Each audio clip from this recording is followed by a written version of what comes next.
Hai, masih bersama saya, Mr. Z, bicara.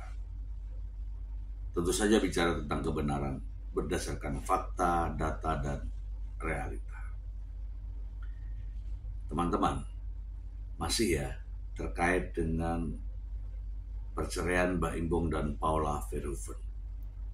Ini semakin hari bukan semakin mereda, teman-teman, tapi semakin memanas.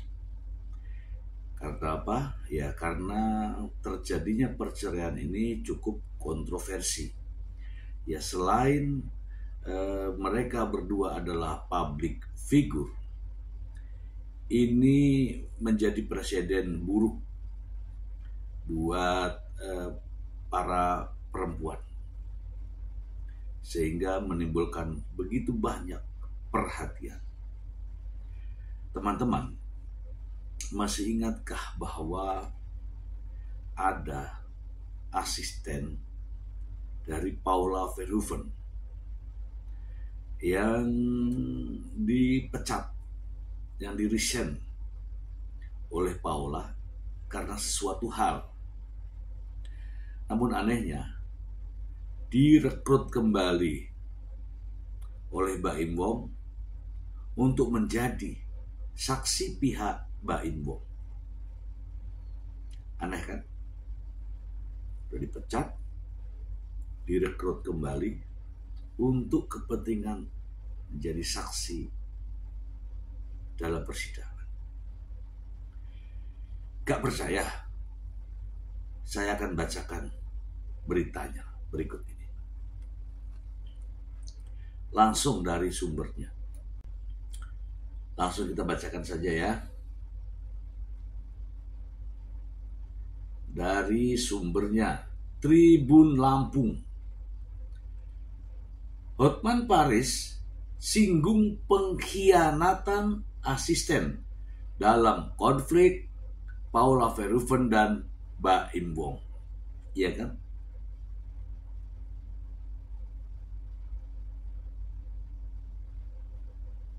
Tribun Lampung Co.id, Jakarta. Pengacara kondang Hotman Paris ikut berbicara soal perseteruan Paula Verhoeven dengan Mbak Imbong. Komentar Hotman Paris ini terutama terkait dengan persoalan yang memicu konflik Mbak Imbong dan Paula Verhoeven soal perselingkuhan. Pengacara Hotman Paris menyinggung soal keberadaan seorang asisten yang diduga telah mengkhianati Paula Verhoeven dengan membocorkan chat mesranya dengan Nico Surya kepada Mbak Imbong. Hal ini diungkapkan Hotman dalam sebuah wawancara dikutip dari channel YouTube Inside Live. Hotman Paris menjelaskan bahwa ia membela Paula Verhoeven setelah memberikan sejumlah pertanyaan mengenai dugaan perzinahan. Menurutnya, untuk membuktikan perzinahan diperlukan saksi dan bukti yang kuat. Di undang-undang, syarat perzinahan itu berat, harus ada saksi, harus ada bukti bahwa terjadi persetubuhan. Itu tidak ada. Bocoran chat mesra. Dalam penjelasannya, Hotman menyebutkan bahwa seorang asisten telah membocorkan isi percakapan WhatsApp antara Nico Surya dan Paula kepada Mbak Im. Katanya ada asisten dia yang kayaknya berkhianat. Bocorkan isi WA cowok Nico itu yang isinya ada kaitannya kangen ja, jelas Hotman. Namun ia menegaskan bahwa kata kangen tidak dapat dijadikan bukti perzinahan. Namun kata kangen bukan perzinahan. Hotman kirim kata kangen kepada ribuan wanita. Nico Surya sebagai tamu keluarga. Hotman juga menyoroti kehadiran Nico Surya yang diundang oleh Mbak Imbong sebagai tamu di rumahnya. Cowok itu memang tamu keluarga. Sama Paula dan suaminya memang diizinkan menginap di rumah itu. Jadi bukan cowok yang datang untuk mengincar bini orang. Ia menekankan bahwa wajar bagi Paula untuk ngobrol dengan tamunya. Bahkan itu juga tamu suaminya, teman akrab suaminya. Intinya, secara pembuktian tidak ada bukti perzinahan. Belum ada. Sehingga soal benar atau tidak kita nggak tahu. Tutup Hotman.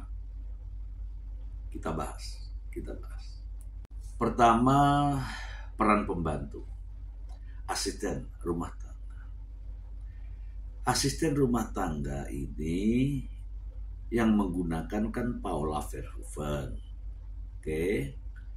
Sehingga yang menilai juga Paula Verhoeven. Ketika ada ketidakcocokan antara asisten rumah tangga, maka Paula Verhoeven mengambil tindakan sehingga memecat dari ART ini.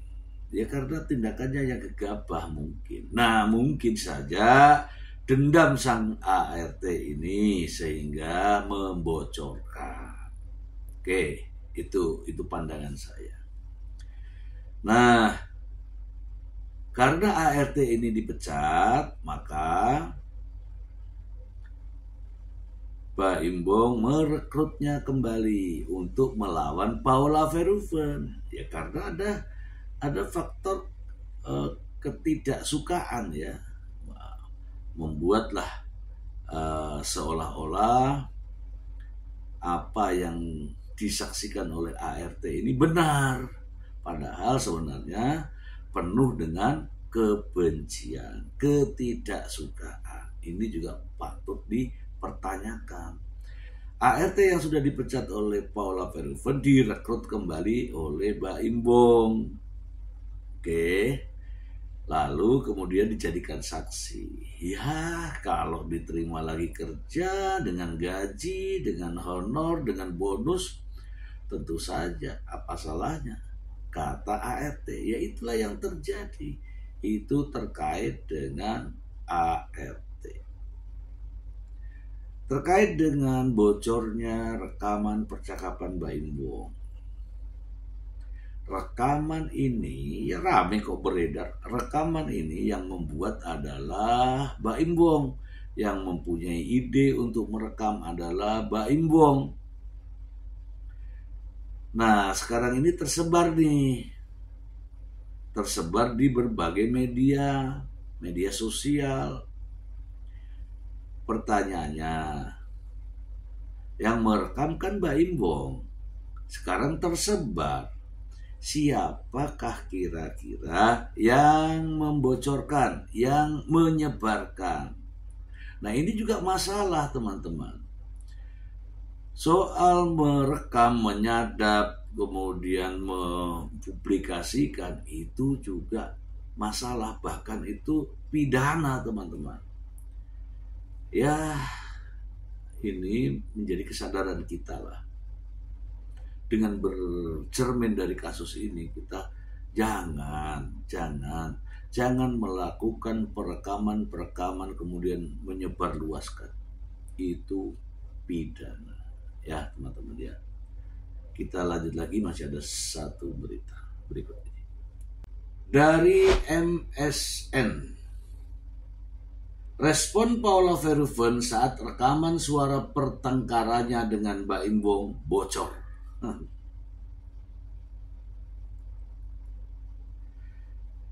Grid ID belakangan ini publik dikejutkan dengan beredarnya rekaman suara yang diduga memperdengarkan pertengkaran antara Mbak Imbong dan Paula Verhoeven ketika masih menikah.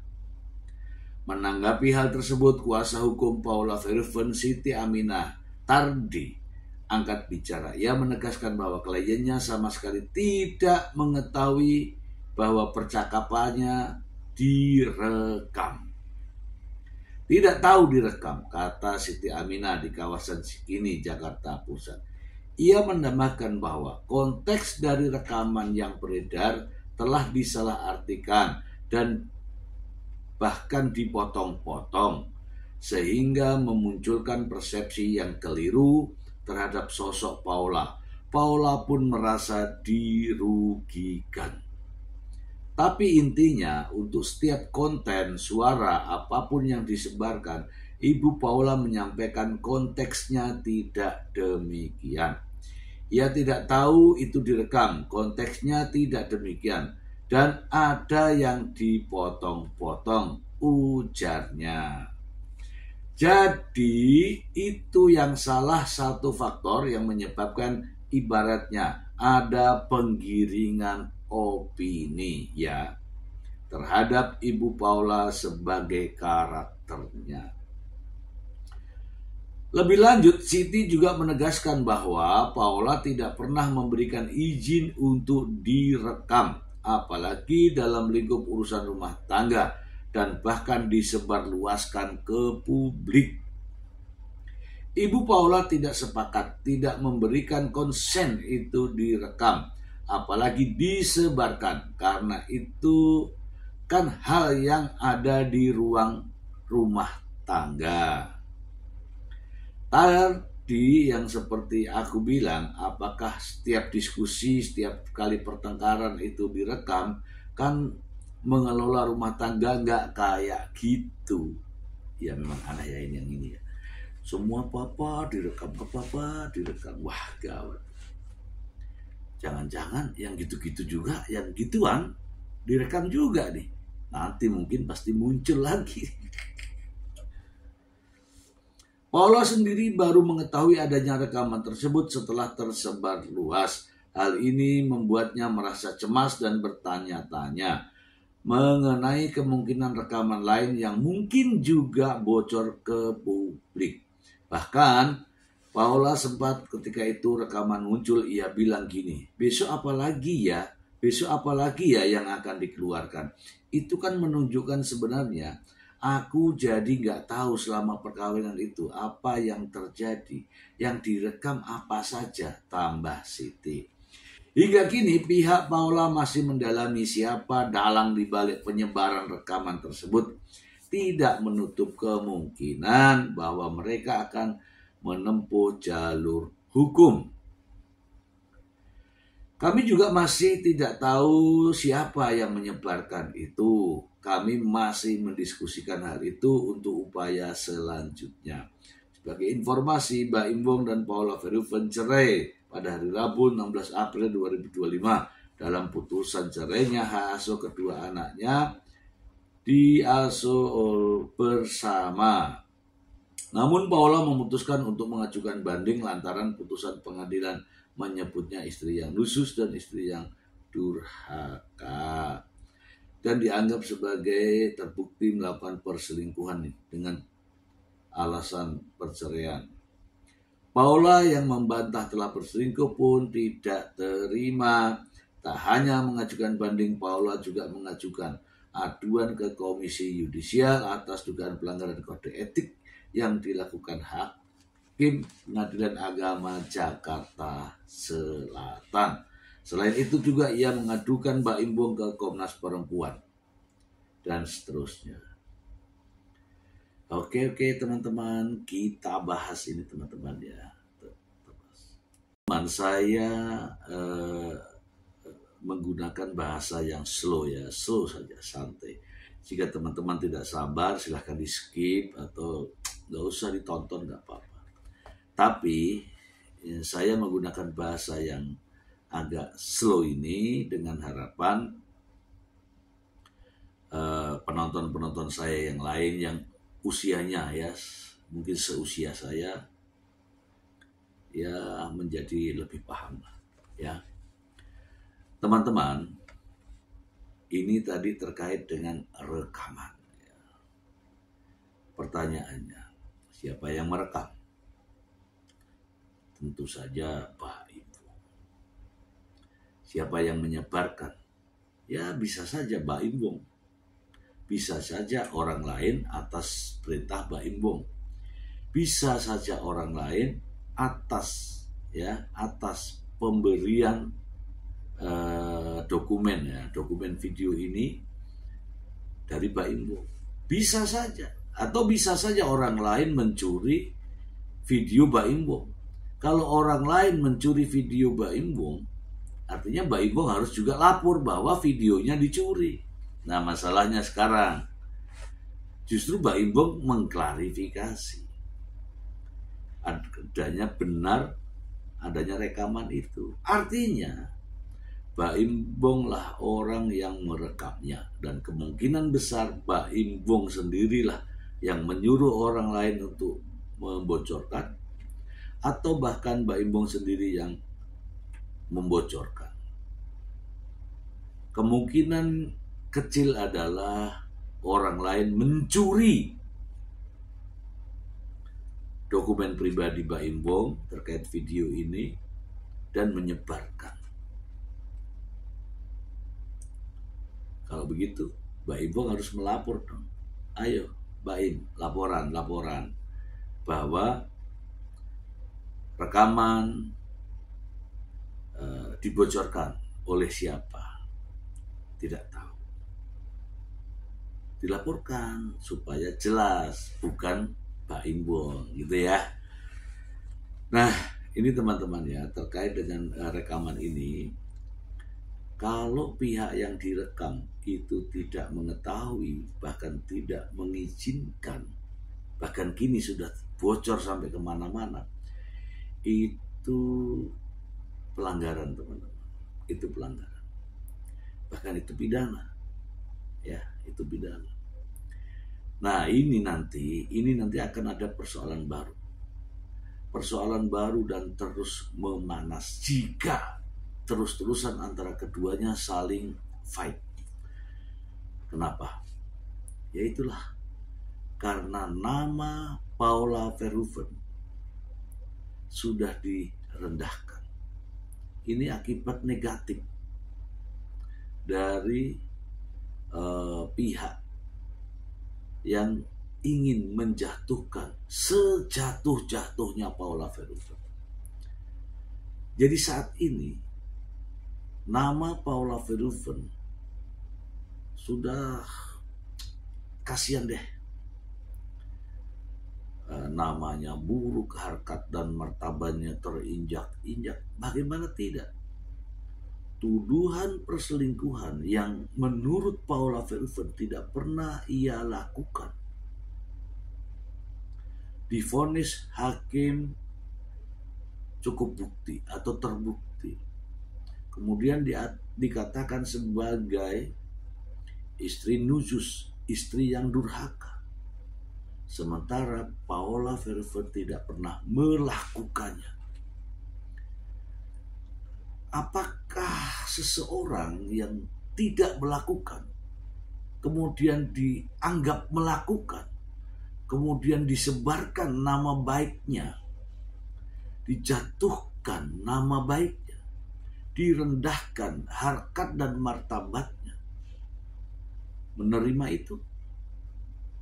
Ya tentu saja tidak.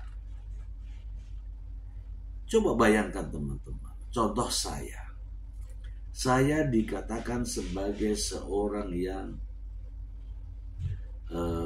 selingkuh, atau sebagai seorang yang nusyus, sebagai seorang yang durhaka. Contoh, padahal saya tidak melakukan perbuatan itu. Apakah saya harus diam? Tentu saja tidak. Sudah, saya balik lagi sekarang. Kira-kira Anda nih tidak melakukan perbuatan itu. Sekali lagi ya, tidak melakukan perbuatan itu. Namun Anda diputuskan menjadi orang yang seolah-olah melakukan perbuatan itu, dan kemudian menjadi ramai diperbincangkan karena mendapatkan gelar nusyus, gelar durhaka. Anda ini, apakah Anda akan diam saja? Tentu saja tidak. Ini fitnah, harus dilawan. Nah, itulah yang dialami oleh Paula Verhoeven saat ini. Jadi teman-teman yang terlalu menganggap sinis ya atas putusan hakim, Paula sudah menyatakan bahwa putusan hakim itu keliru, bahkan jadi kontroversi sekarang. Bagaimana bisa dikatakan cukup bukti kalau tidak ada buktinya? Iya kan?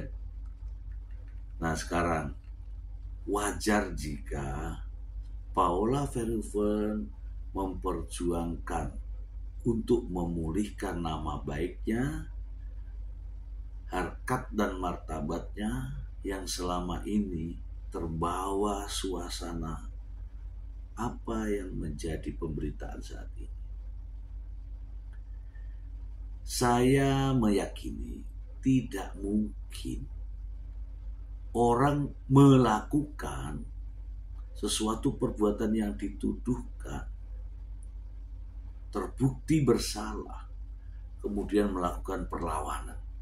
Tidak mungkin. Orang yang bersalah melakukan perlawanan itu tidak mungkin. Nah, Paula karena merasa tidak melakukan, maka ia melakukan perlawanan. Intinya adalah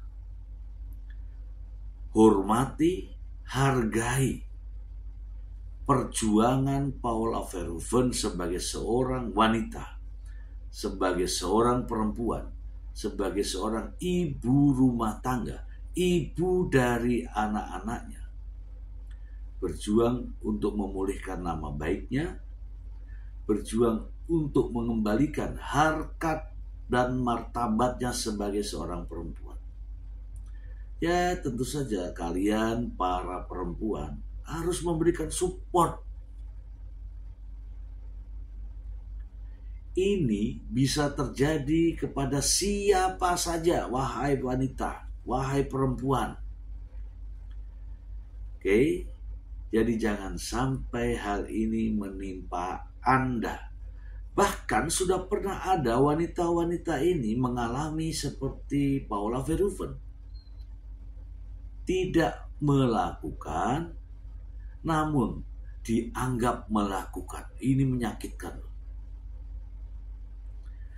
Teman-teman, saya mengajak teman-teman untuk introspeksi diri kepada kaum wanita terutama. Bagaimana jika hal yang sama apa yang dialami oleh Paula Verhoeven menimpa Anda? Apakah Anda akan diam saja? Bagaimana perasaan Anda ketika tidak melakukan perselingkuhan, namun ramai diperbincangkan, dikemas sedemikian rupa bahwa seolah-olah Anda melakukannya? Ya, ini semakin kesini ya, semakin panas. Kenapa? Pak Imbong tidak berhenti untuk memberikan tekanan ya dengan cara-cara yang sangat kontroversial.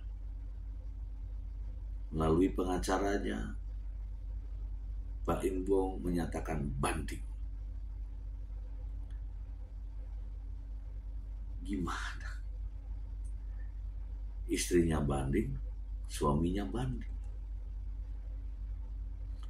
Melalui pengacaranya juga mengatakan bahwa ada itu rekamannya. Sengaja direkam katanya untuk bukti. Tapi di sisi lain pengacara mengatakan yang berbeda. dalam kasus yang lain. Tidak konsisten. Oke lah, semuanya tergantung bagaimana Anda berpendapat. Ingat teman-teman ya, pendapat Anda bebas, tidak dibatasi, dan pendapat di media sosial bukanlah tindak pidana. Oke, ini adalah yang terakhir. Saya dimanapun, kapanpun akan memberikan support kepada Paula Verhoeven. Semoga bermanfaat. Terima kasih.